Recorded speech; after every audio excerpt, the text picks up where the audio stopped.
We begin our sixth installment today of our 2018 Adventures in Faith, Bridges to Breakthroughs. So we're building inner spiritual bridges from what was to what is calling to be, from the past to the future, from pain to possibilities, and from where we are to where ideally we'd like to be. It's a very powerful series.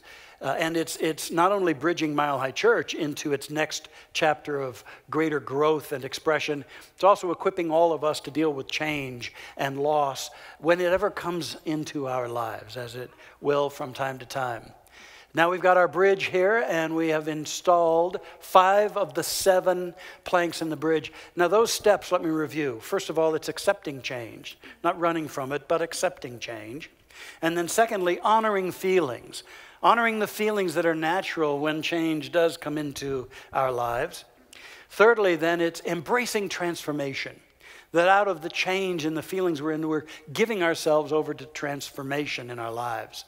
And then it moves us to that place where we're ready to re-enter the game of life. Re-entering the game is step number 4. And last week we talked about receiving the gifts. How it is that there are gifts for us in even the most difficult, the most heartbreaking of experiences. And in the bridge, we have planks that represent the virtues for each of those steps. The first one being courage, when it's about accepting change. Courage to accept that. And the next one is honesty, when it comes to honoring our feelings. And then when we talk about embracing transformation, it's the step of surrendering. Giving ourselves over to something bigger happening within us. And re-entering the game calls for heart. The heart to get back in the mainstream of our lives. And then last week, as we receive the gifts, it's about gratitude. Knowing that the whole journey of our lives, we can step back and feel grateful for it all. As we've gone through many transitions, many changes on our paths. And so we're ready to keep going forward into breakthrough territory today. Henry David Thoreau said something that sadly is so very, very true. He said, most people lead lives of quiet desperation. Quiet desperation. Sadly, I think that's so very true, that so many folks, and I know we ministers encounter them a lot and work with them, so many folks feel directionless, unfulfilled, uninspired, and deeply unworthy on their life path.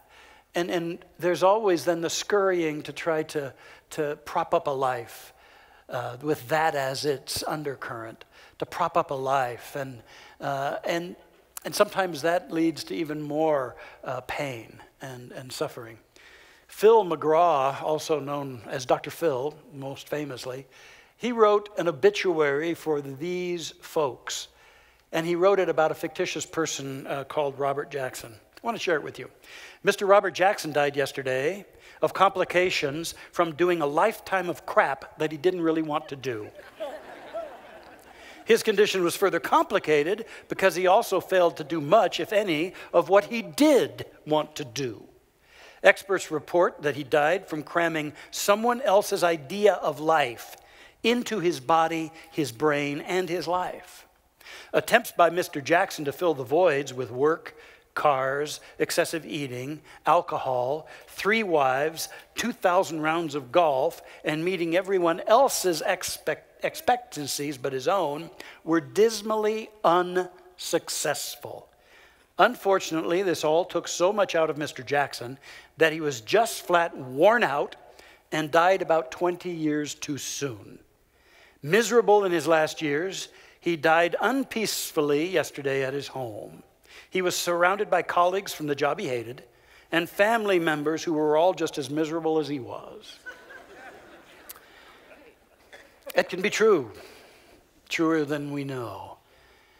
The antidote for that, the alternative, is our topic today, casting a larger vision. And it's the next to last step in a process of bridging. Having received the gifts, it's time for us to cast a bigger vision for our lives than that which we have left, than the old. And yet there's a whole lot of confusion around this subject of vision. The source of vision, what is it? Where do you get a vision? And how do you create a vision?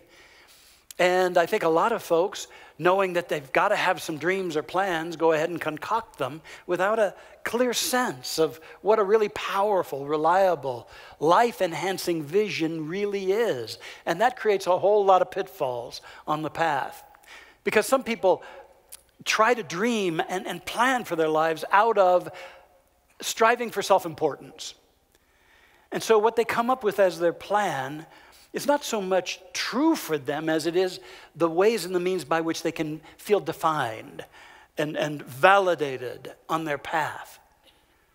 And the challenge with that is that if those dreams don't unfold, are not accomplished, then individuals who dreamt that way feel a failure, that they came up short and didn't achieve that in their life. And thus, they're nothing or very little. And there are, of course, those who their dreams are about self-importance are very reluctant to let a dream that has died go because it's really about proving themselves. That's one of the pitfalls. If you don't know what a vision is, you dream to create self-importance. And then the other pitfall, one of the other two, is dreaming out of dissatisfaction with life as it is. Now, if life isn't working, yes, we dream for something better, but in many cases, people's dreams are band-aids over what's going on, rather than something new and exciting and compelling. It's a band-aid. It's a way to alleviate the pain, to dissolve the discontent, to fill the inner hollowness. It comes from that mentality of thinking that the grass is always greener on the other side of the fence. I like what Robert Fulghum wrote about that. He said, the grass is not, in fact, always greener on the other side of the fence. Fences have nothing to do with it. The grass is greenest where it's watered. When crossing over fences, carry water with you and tend the grass wherever you may be. And I think there's also the pitfall in careless dreaming of dreams just for entertainment. Dreams in which the dreamer has no intention of actually taking action. But it's really good party material, to share at parties. But is it really something that will drive that person? No, not really. All of these are pitfalls on the way to a dream, on the way to a vision that can really lift up and transform a life. There's a Buddhist parable. When the eyes of an ox are covered, it will go around and around, turning a mill wheel. But if its eyes are open, it will not go around in circles. Realizing that, the truth of that, it's time to take off the blinders. Take off the blinders. It's time to open up to the true source and the true power of a vision for our lives. A man named Barry Heerman, who's a wonderful author, he wrote the book Noble Purpose. Listen to these words. You are bombarded with messages from the larger culture, advertisers, self-help books, and often from your own inner dialogue, that if only you could change or be something you are not, everything would be fine. You've heard that message? That if only you could change and be someone you're not, everything would be fine. And he goes on to declare, there is nothing to change. There is nothing to change. There is only the return to your deepest essential self. And then that which is most authentic and unique in you will emerge. That's where a vision comes from. That which is deepest and most powerful in you. True visioning asks the question, what makes me come alive? What makes me come alive? It's honoring the most authentic you, that authentic knower in you, and the authentic dreams, those which are organic to you. Visioning is about kneeling at the feet of your heart and your uniqueness and your power, and seeking to bring that forth rather than concocting plans and ideas for self-importance or to put band-aids on life or just to talk about frivolously. No, it's about the depths of you. It's about discovering the divine imperative at the very center of your being and aligning with that, cherishing that, learning about that, consulting with that, owning that, and allowing it to come forth with courage so that you follow it and let it blossom within you. Like the pre-med student I read about who got into that out of feeling like it'd be a nice career and a lot of family support, but yet had to admit that all along his life, what brought him alive was flowers, and that he really wanted to be a floral designer, and he changed. And I'm thinking of Mark Nepo, who we've had here, a wonderful writer. His father wanted him to be a lawyer. His mother wanted him to be an architect. But all along, Mark Nepo knew he needed to be a poet. And he's become one of the finest. Thinking about a 67-year-old retired nun who went into medical school and was asked why. And she said, because God isn't finished with me yet. You find that something in you that the Spirit isn't finished expressing. To say yes to that and to let it come forth.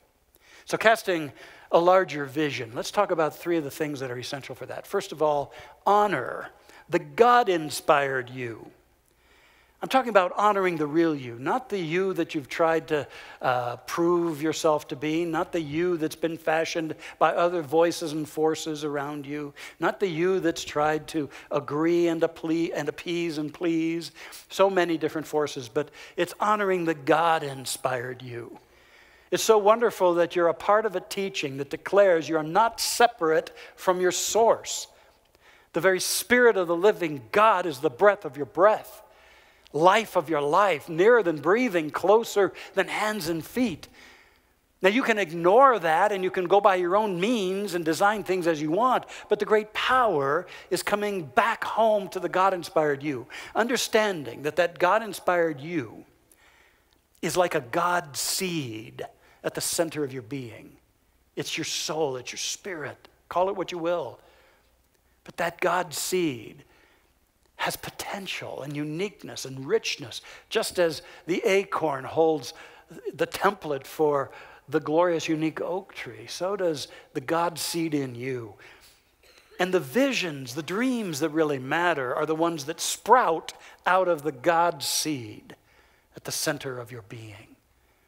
That's where vision really works.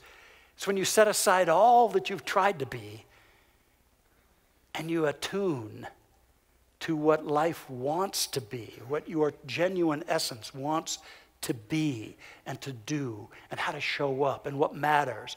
Even if it's unconventional, even if it's outrageous, even if others scoff at it, it's your divine imperative. There's a verse in the Bible that says, He, the one that has begun a good work in you, will continue to develop it. So that God's seed is there for us to honor, cultivate, and let it begin to show us the greater vision that we hold. And then the next step is to stoke the inner fires. Casting a larger vision is to know that this God seed is an energy, and the more we honor it, the fire starts burning.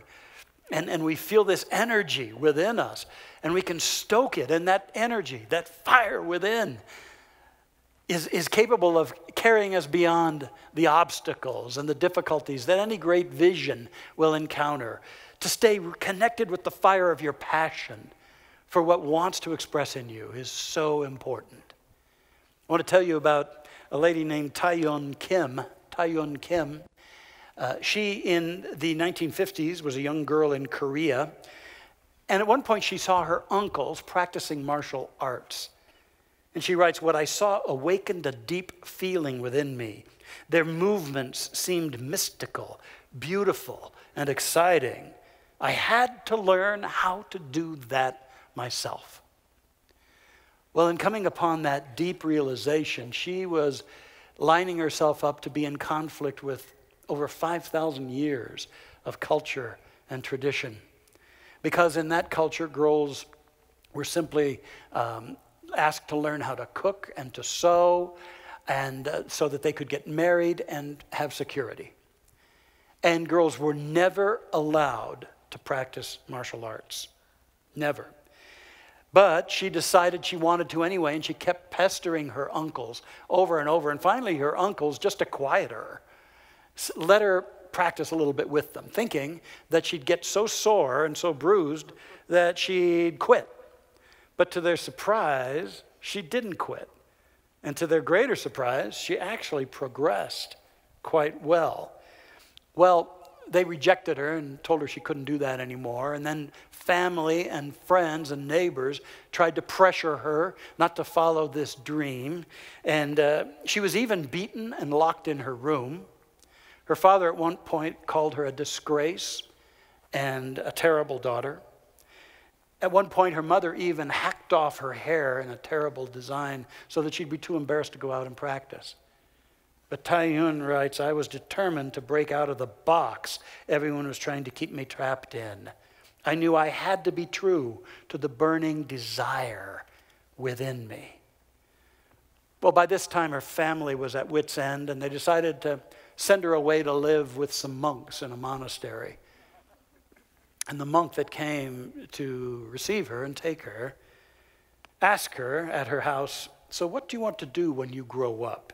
And Tae-Yun said, I want to become a teacher and help people. And the monk said, well, a teacher? What can you possibly teach? And she took a stand and declared, I am going to be the first woman teaching martial arts. And then she writes, unlike every other person in my life, he did not scoff at me. Instead, he said, look at me. And since girls were not allowed to look at a monk in the eye, I thought he was crazy. But he looked directly into my eyes for a long time. And then he said the words I've been waiting so long to hear. Yes, you will become a great teacher. And I will teach you martial arts. In that split second, she said, my life changed. So Tae-Yun Kim went on to become a grand master in martial arts. She lives now in Los Angeles, teaches there. She's a leader in the Korean community there. She is an author and a personal development coach and speaker and an incredible being who knew that what it was about to make it through was to stoke the inner fires from that God seed within. And then the third thing that we got to do at some point is to start trusting. Trust the unfolding path. Because once you discover that something's impelling you and you honor it and you stoke those fires, you still have to go out on a journey that you don't fully understand.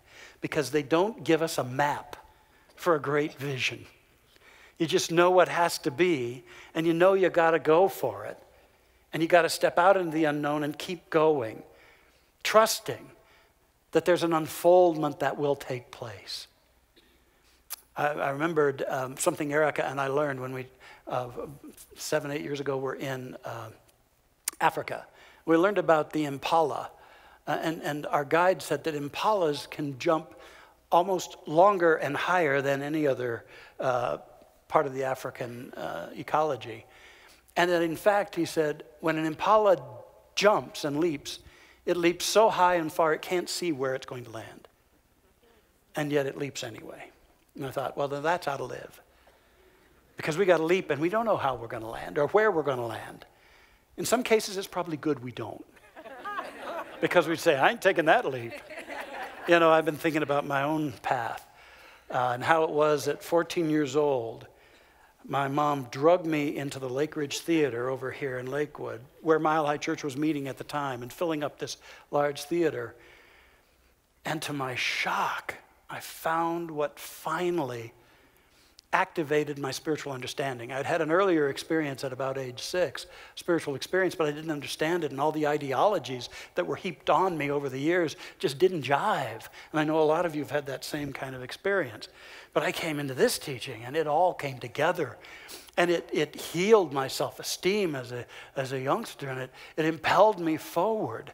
I could never have imagined where it would take me. I knew pretty early on that in one way or another, I'd be living out and doing this kind of teaching. I didn't know I'd be a minister at first because I was kind of suspicious of ministers, to be honest with you. But finally, when I owned up to that and started down that path, I couldn't have imagined. And I sit here, I think back, I could never have imagined all that unfolded But I had to just trust that path. I couldn't have imagined that I'd go up to Portland, Oregon and work with a small little group of people, and we'd actually grow and buy an old church and renovate it. I couldn't have imagined how much love we would feel for each other. And then couldn't have imagined that then Fred Vogt, our minister emeritus in memoriam, who had been my mentor all along, said, come back and work with me, Raj. I really need you to be here. I couldn't have imagined how powerful that would be. And all the things that we would do in that tenure, that stage. Couldn't have imagined creating that Dimensions of Mind symposium that we did 8 of them with world-renowned speakers, 2,000 people attending each one of those events over in a single day over 8 years. I couldn't have imagined it. Couldn't have imagined that I'd go to Dr. Fred in 1979 and say, hey, Fred, we ought to do a Christmas candlelight service. And Fred said, oh, Raj, nobody will attend that. 39 years later, we're going to be doing 8 of them this year. I couldn't have imagined that. I couldn't have imagined the joy of meeting my incredible wife when I turned around on the patio in 1987 and what we would become as a family and how we would grow and evolve. Couldn't have imagined coming back here as senior minister. Couldn't have imagined all that. Couldn't have imagined all we'd be doing here and building the community center and this place and the offices. And I couldn't have imagined how we as a congregation would have grown and how powerful we are. I could never imagined any of this. I couldn't have imagined being a part of creating the Association for Global New Thought, an umbrella global New Thought organization that created the Season for Nonviolence. And couldn't have imagined that I'd be sitting with the Dalai Lama 3 different times and interviewing him. I couldn't have imagined any of this. I couldn't have imagined what we have become. But you know what? You got to just trust that spark fanned into a flame will impel you. And you just keep walking. You just keep going. And it keeps unfolding. Couldn't have imagined it. But I do love that spark. And I can't imagine where it's going to take me. I want to ask my beloved Dr. Michelle and Reverend Josh to come down and chat with me because I love these 2 people so much. And I'm so happy that they're here and that they are willing to step forth in leadership, that they were willing to leave Thriving Ministries to be with us. It's just incredible. And I've been talking about this undeniable spark that's just swept me up. How was it for you, Mitch? Well, for me, I also found this teaching when I was 15, and when I was 18 years old, I was over in the Vote Center taking a class when that spark of ministry hit me. And it seems like a theme in my life. I don't know how it is for other people, but resistance, huge resistance is often a sign of something I should probably do, right? Because as soon as it hit me, my next thought was, that's the dumbest idea I've ever heard in my life. Why would I want to do that? Be a boring minister? And it took a while, but once it got a hold of me fully and I surrendered into it, it's become the greatest trust walk of my life. Yeah. I love how you're talking about it in terms of trusting. Once we get hit by that vision and we say yes to it, then we sometimes want to obsess about the hows, but it's really a trust walk, just walking, taking the next step, which is what I did. And when I graduated from the school here, Dr. Fred came to me, and you'd already gone to the Huntington Beach Church, and he said, Mitch, we'd love to hire you here as a minister, but you're so well known as our administrative person. I think you need to go out into the world and experience ministry, and then maybe someday we can hire you back somehow. Mm-hmm. And I said, okay, that's what I'll do. And so I did, and I walked a path through various ministries that I listened deeply to that voice and trusted it over and over and over, and it never let me down. Yeah. The more I trusted it, the more it was strong, and it never let me down, even to the point of doing things that seemed illogical at times in my ministries, or doing things like saying yes to you to coming back here, which seemed somewhat illogical in many respects, and to my community in Arizona seemed very illogical. Many of them still think that I came here for a man, because I did get a good husband out of the deal. So that's not that bad. I admit that. But it was something beyond that. It was something deeper. Yeah. And so it was all about trusting. Just trusting. It's like we got to fasten our spiritual seatbelts and just pedal to the metal and see how we go. Exactly. Yeah, and you've done that so well. And you too, Josh. Yes, well, I so admire Michelle. And it's pretty cool that the administrator receptionist is about to become the leader of our church. What a story. And, both of you, talk about trusting the path, but one of the great lessons about that is that when you do trust the path, all of us who get to benefit from it. Think about all of the lives, Dr. Roger, for you saying yes to this path. Those of us who've benefited and been inspired, it is unimaginable. And same for you, Dr. Michelle. And for me, the same as both of you, I found this teaching as a teenager. And as special as it was to find a great teaching, as special as it was to find a community that was seeking to be inclusive, because I just wouldn't have been a part of anything that wasn't. The thing that I think I discovered there that really shocked me is it wasn't just encouraging me to have my own vision, but I discovered that there was a vision for me there. I met people who saw things in me that I didn't know were there.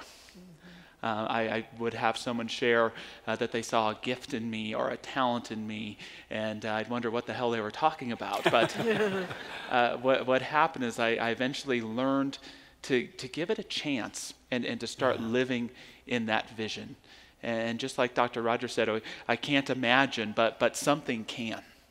If you can't imagine that vision and the things unfolding in your life, know that something can. And all you have to do is have that little bit of courage to live for that cause and that power greater than you are. Just to allow yourself to live in that sacred vision. And I'm touched today by our veterans who've given their lives for a cause greater than themselves, and that's what a vision is. It's not something we just come up with. It's something that we give ourselves to and provides for us and our loved ones and everyone in an amazing way.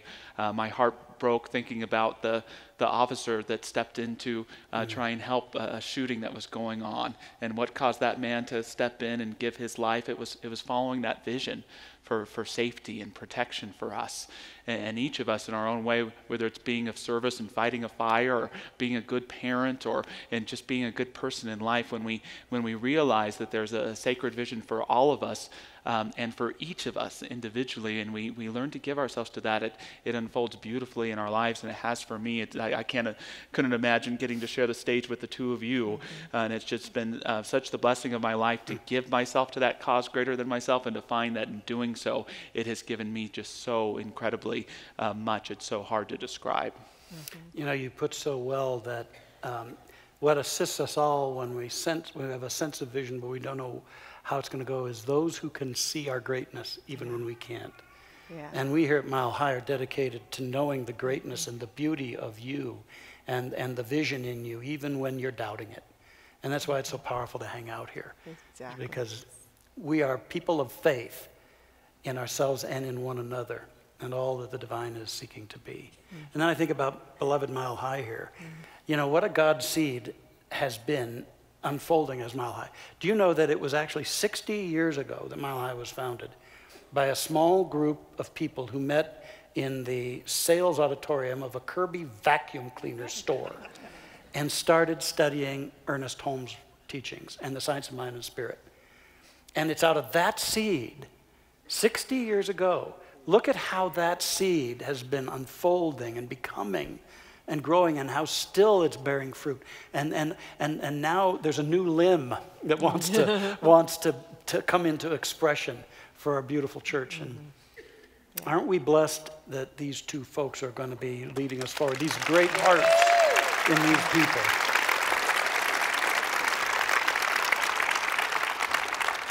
And it's good. It's really good. This week I found a reading that spoke to me. Writers always have to know when a chapter is finished. Nothing can spoil a book more than the author's not knowing when to stop. We have chapters in our lives as well, and it's very important for us to recognize when the present one is finished so we can go on to the next. To wind up a chapter when we sense its completion, whatever the length may be, is crucial to our growth. Chapters come in endless varieties: vocation, personal relationships, schooling, philosophical ideas. We must train ourselves to recognize the right time to close out an old chapter. For we cannot wholeheartedly begin a new one until we do. Recognizing chapters is an art worth cultivating as we seek to express our souls on a higher level. So today we're completing 6 of the 7 steps in bridging. And I feel like I've done my thing in these 6 steps. And I'm going to turn over the 7th and final step to you 2 next Sunday. And by the way, next Sunday is going to be extraordinarily special. Some incredible surprises. Do not miss that. But next Sunday, they'll be leading us to the final step in the bridge, which is about leading forward together. It's about community. And I really appreciate that. You know, there's in the book and the movie Eat, Pray, Love, Elizabeth Gilbert had dinner with an Italian man who was teaching her some words. And one of the words he taught her is attraversiamo, which means let us cross over. In fact, let's put this up on the screen and we can all practice that. Attraversiamo. Attraversiamo. Again. Attraversiamo. You gotta, something about this makes it work. Yeah. Attraversiamo. It means let us cross together. Life supports us in crossing, in bridging over losses and limits and fears and self-doubt. And the good news is we don't have to cross alone, that the Great Spirit crosses with us always. And so what is it, beautiful ones? What's the vision for you? And what is it that the divine wants to help you cross over and into in your life? Well, so you beautiful ones, it's time for us to put this 6th plank in the bridge for vision. And then I think it's time for the 3 of us to cross over into our new next chapters. Yes. Okay?